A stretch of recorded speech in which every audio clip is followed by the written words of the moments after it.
नमस्कार दोस्तों, स्वागत है हमारे YouTube चैनल पे।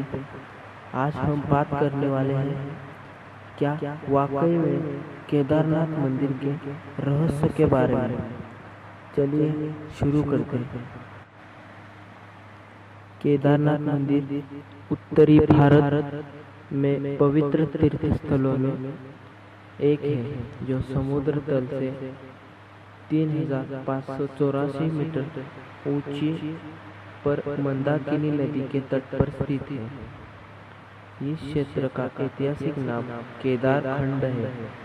केदारनाथ मंदिर उत्तराखंड में चारों धाम और पंच केदार का एक हिस्सा है और भारत में भगवान शिव के 12 ज्योतिर्लिंगों में से एक है। कालांतरण द्वापर युग में महाभारत युद्ध के उपरांत गोत्र हत्या के पाप से पांडव अत्यंत दुखी हुए और केदार क्षेत्र में भगवान शिव गोत्र घाती पांडवों को प्रत्यक्ष दर्शन नहीं देना चाहते थे। अतएव वे मायामय मवेश का रूप धारण कर केदार में विचरण करने लगे। पांडवों को बुद्धि योग से ज्ञान प्राप्त हो चला कि शंकर भगवान तो पांडव महिष का पीछा मायावी महिष के रूप में यही रहने लगे। यह जानकर मनीष रूपी शिव भूमिगत होने लगे तो पांडव ने भगवान शिव की दौड़कर मनीष रूप का पृष्ठभाग पकड़ लिया और विनम्र प्रार्थना आराधना करने लगे। पांडवों की प्रार्थना सुनकर भगवान शिव बहुत प्रसन्न हुए और महिष के पृष्ठभाग के रूप में भगवान शंकर श्री केदारनाथ में भूमिगत हो गए। भगवान का श्रीमुख नेपाल में पशुपतिनाथ के रूप में प्रकट हुए। पांडवों द्वारा श्री केदारनाथ में भगवान शिव की विधिवत पूजा अर्चना की गई, जिसके बाद वे गोत्र हत्या के पाप से मुक्त हुए। पांडवों ने ही भगवान श्री केदारनाथ जी के विशाल एवं भव्य मंदिर का निर्माण किया। तब भगवान श्री केदारनाथ निरंतर वास करते हैं। श्री बद्रीनाथ जी की यात्रा से पूर्व भगवान केदारनाथ जी के पुण्य दर्शन का महात्म्य है। सतयुग में इसी स्थान पर केदार नाम के एक राजा ने घोर तपस्या की थी। इस कारण से इस क्षेत्र को केदार क्षेत्र के नाम से जाना जाता है। केदार शाब्दिक अर्थ दलदल होता है तथा भगवान शिव दल भूमि के अधिपति भी हैं। इसलिए दलदल केदार के पति से केदार नाम पड़ा। महाभारत में इस भूमि में मंदाकिनी, अलकनंदा एवं सरस्वती बहनों का उल्लेख भी मिलता है, जो आज तक इसी क्षेत्र में बह रही है। केदारनाथ में अनेक मुक्ति प्रदान करने वाले तीर्थ स्थान हैं।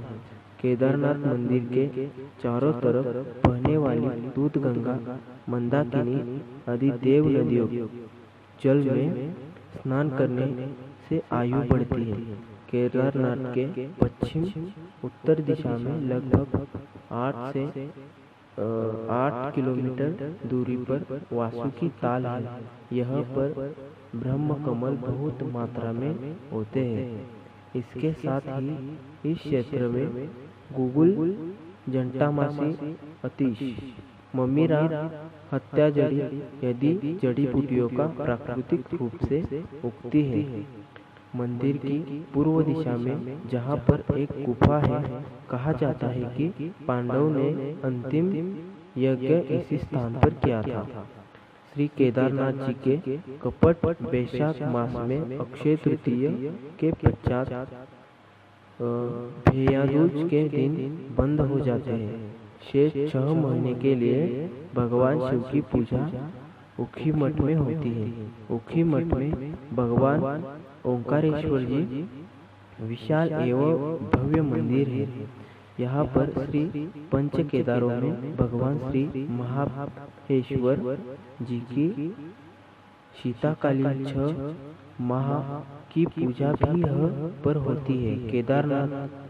केदारखंड तथा स्कंदन पुराण में केदार यात्रा का महत्व इस तरह वर्णित किया गया है। श्री बद्रीनाथ जी का यात्रा से पहले केदारनाथ जी की यात्रा करनी चाहिए। जो भगवान श्री केदारनाथ नाम स्मरण एवं शुभ संकल्प मन में लेता है, वह मनुष्य अति पुण्यात्म एवं धन्य हो जाता है और अपने पितरों एवं पीढ़ियों का उद्धार कर भगवान की कृपा से साक्षात शिवलोक प्राप्त हो जाता है। जिस प्रकार पद्म पदरी तीर्थों का अपना इतिहास एवं महात्मा है, उसी प्रकार पंच केदार तीर्थों का भी अपना विशेष इन स्थान की प्राचीन काल में बहुत विशेषताएं रही है, जिसका वर्णन स्वयं भगवान शिव पार्वती जी से करते हैं। वर्तमान में भी इन स्थानों में यात्राएं की जाती है। भगवान के पुण्य दर्शन करने मात्र से ही सारी मनोकामनाएं पूरी हो जाती हैं। जय श्री शंकर, जय भोलेनाथ। धन्यवाद मित्रों। ऐसे ही प्राचीन इतिहास से जुड़ी जानकारी पाने के लिए सब्सक्राइब कीजिए हमारे चैनल को। Thank you.